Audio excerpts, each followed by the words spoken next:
gloomy here in Texas. The temperature has finally dropped to a cool 75 degrees. And yes, that is cold for us here. And spooky season is in full swing. While I've always enjoyed autumn, I am a chicken. I don't watch scary movies, go in haunted houses, read ghost stories. But lucky for me, that doesn't mean I have to be left out of the Halloween festivities entirely. In fact, today we're going to be talking about ghosts. But not those ones. Or rather, how specters and spirits became kind of adorable. We're going to be addressing all the big questions. Why do they look like used tissues? Why do I kind of want to have a seance just to hug one? And how did dead people become a cottagecore TikTok aesthetic? I'm going to explain it all with a deep dive that's really more cozy, campy, spooky than actually scary. So, if you haven't already, brew yourself a nice chai tea, get that pumpkin spice latte, or if you're like me, just some water, and let's get in the Halloween spirit.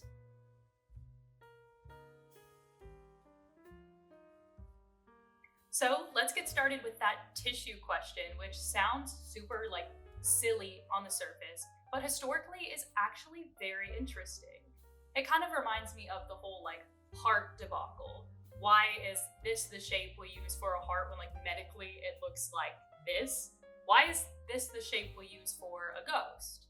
I won't get too vivid with the details since I promised spooky, not scary, but it has to do with burial. Up until the 19th century, we actually didn't use coffins, and instead we wrapped those who passed on in burial shrouds, which were often this sheet-like material. Think about it, they didn't have Shein pre-Renaissance. Clothing used to be very expensive and valuable, so you weren't exactly burying people in fancy clothes. In fact, some families just used the sheet from their bed. So, I hate to break it to you, but this guy on all your Etsy blankets is actually supposed to be a skeleton in a burial shroud. I can't be the only person who thought that the bedsheet costume was supposed to be non-literal. I thought this was just the wispy outline of a person, passing through walls and stuff like that, and that the costume was just trying to mimic that figure. But no, it's actually a bedsheet. Kinda morbid, kinda interesting. So the white sheet image of a ghost made sense for people in the 1400s. When people described having seen ghosts, they described them in a shroud, and it actually became such a common image that thieves in England would wear sheets and go out and basically scare people pretending to be ghosts. Ski masks are so boring. Bring back the bedsheet ghost. Then, in the 19th century, ghosts made their main stage debut, with actors wearing white face paint and sheets.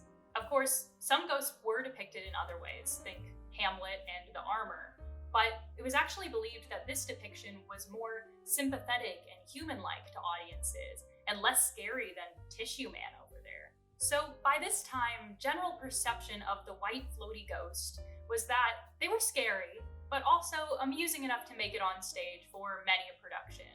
So when does cuteness factor start to creep in? Well, we likely can thank the same people that endeared a household pest to the entire world and made me cry over a bow. In 1937, 3 days after Snow White came out, Disney releases a cartoon called Lonesome Ghost, where bored ghosts in a haunted house play pranks on the beloved and aforementioned rodent, Donald, and Goofy.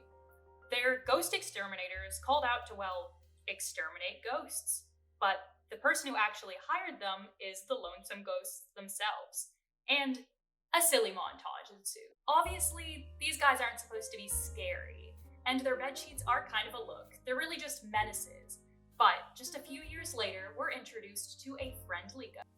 The same creator of Richie Rich brings Casper to life, or, death. This ghost child is not like other ghosts. He's friends with people. He actually uses his frightening powers for good by scaring off the greedy landlord of an impoverished widow, and his first novel tune ends with him going off to school like a regular kid. And people loved it. Casper got comics, cartoons, video games. Fun fact, he was actually the first CGI character in a live-action film. So, it's safe to say at this point, the ghost is cute. Plus, it's a parent's dream in terms of Halloween costumes. There's a reason every kid in Charlie Brown is a ghost.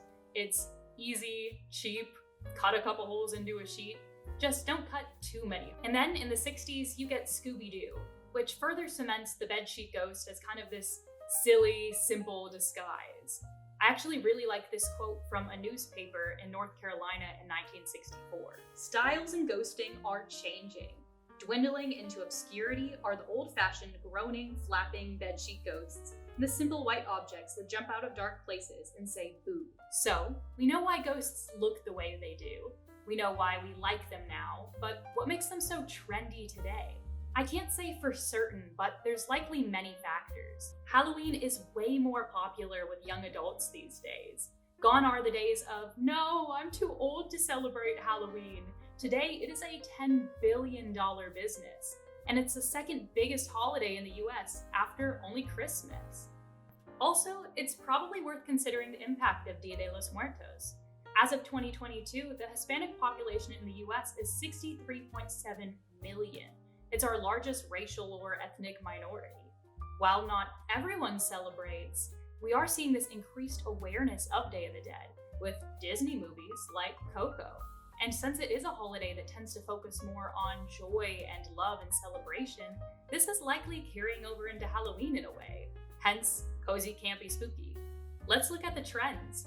In 2022, we saw this resurging ghost trend where people would get sheets and shades and photograph themselves doing kind of quirky things as a ghost, just going about their day, eating McDonald's.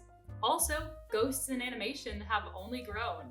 Every year we see the resurgence of my favorite viral video, Ghost Duet by Louis Zong, and his other annual ghostly creation.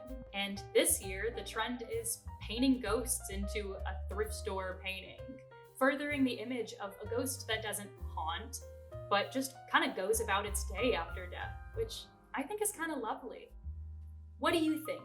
Are ghosts scary, spooky, adorable, or does it all depend on context? And did you know about the whole bedsheet thing?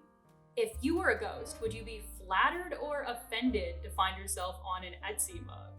I'm excited to hear from you and to create more cozy video essays in the future here at The Cozy Chaotic. So let me know in the comments what you want to hear about. Like, subscribe, and I'll see you soon.